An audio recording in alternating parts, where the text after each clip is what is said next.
Bonjour, bienvenue sur Gagotte.com pour un nouveau cours au mannequin de bois.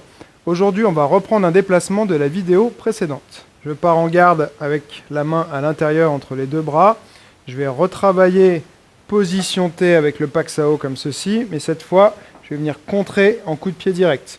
Coup de pied direct, on a plusieurs possibilités de le faire, soit avec la pointe, soit avec le talon ou la totalité du pied.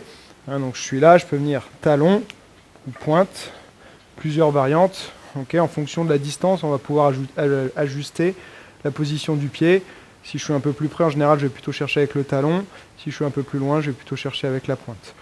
Donc je change et je frappe. J'essaye de penser à ramener mon pied à chaque fois pour voir si je suis stable. Je ne dois pas frapper et avoir la jambe qui tombe avec aucun contrôle. Donc je me mets dans ma position T sans me relever, je frappe et je ramène. Je dois pouvoir rester un petit peu dans la position, être stable. Pour ça, il faut bien utiliser ses abdominaux.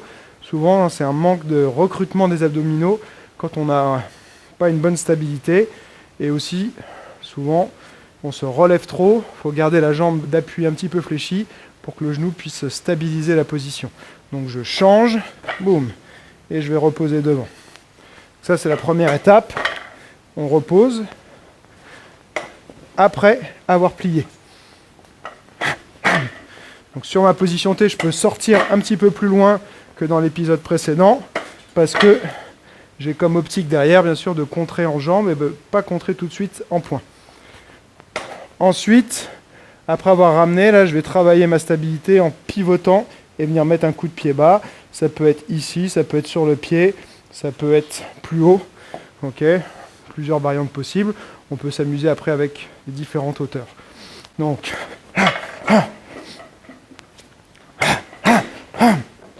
et pareil que pour le coup de pied direct, après un coup de pied de côté, je ramène avant de poser pour être stable. Simplement, ça me laisse la liberté de poser mon pied où je veux. S'il tombe, je n'ai pas le choix. Parfois, en fonction de ce qui se passe, si la personne est en train de reculer, on va poser devant. Si elle est en train de charger après l'attaque, que l'attaque n'a pas bien fonctionné, on va plutôt poser derrière ou sur l'extérieur pour pouvoir se repositionner, mieux contrer s'il y a un contre qui arrive derrière. Donc avoir le choix de poser son pied où on veut et pas simplement la gravité qui décide où il se posera.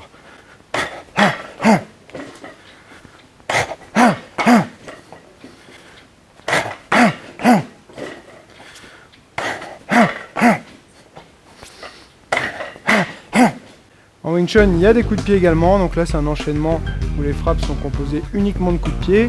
On peut parfois vouloir rester plus loin, peut-être si on a quelqu'un de plus grand dans un premier temps, on va plutôt essayer de rester dans une distance de jambe, créer une opportunité pour ensuite rentrer.